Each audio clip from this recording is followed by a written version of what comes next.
তওবা কাকে বলে, ঠিক আছে না, এটা আপনাদের সামনে এটা আলোচনা করি। তওবাটা হচ্ছে একটা গল্প বলি আপনাদেরকে, যে একজন মা, গ্রামের দিকে আপনারা জানেন যে অনেক সময় শীতের শেষে, যখন শীত শেষ হয়ে গেল, এরপরে যত চাদর কাঁথা এগুলো সব গরম পানিতে জাল দিয়ে শুকিয়ে ভাঁজ করে তুলে রাখা হয় পরের বছর শীতের জন্য, ঠিক আছে।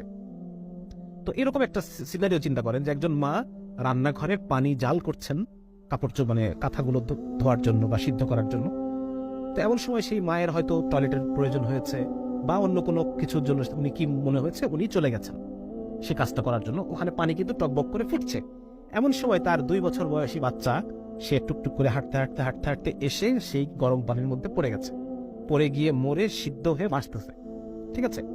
এখন ওই মা রান্নাঘরে প্রথম পা দিয়ে চুলার দিকে, মানে ওই পাতিলের গরম পানির যে পাতিল সেই ডেকচি সেদিকে তাকিয়ে এই মায়ের প্রথম ফিলিংসটা কি হবে?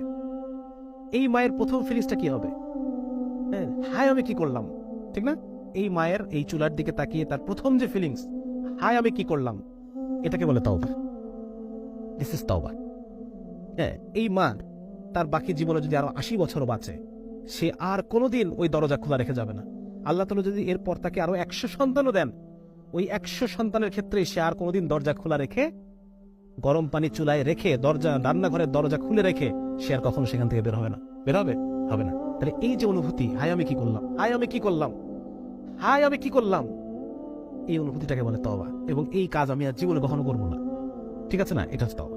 তো আমার এই তওবা, এই অনুভূতি, আমি যদি আল্লাহর সাথে, যতবার আমার গুনাহ হবে আমি আল্লাহর সাথে অনুভূতি করি, আল্লাহ তাআলা আমাকে মাফ করে দেবেন। এবং আলেমরাই কথা বলেন যে বান্দার মধ্যে এই তওবার অভ্যাস আছে, আল্লাহ তাআলা একটা সময় তাকে গুনাহ ছাড়িয়েই দেবেন ইনশাআল্লাহ তাআলা। আল্লাহ তাআলা আমাকে ছাড়ার পরিবেশ তৈরি করে দেবেন, ছাড়ার পরিবেশ তৈরি করে দেবেন, আমার জন্য গুনাহ করাকে কঠিন করে দেবেন। আমরা দোয়া করবো আল্লাহর কাছে, আল্লাহ আপনি আমার জন্য নেক আমল করাকে সহজ করে দেন, গুনাহ করাকে আমার জন্য কঠিন করে দেন, যেন আমি গুনাহ করতে না পারি।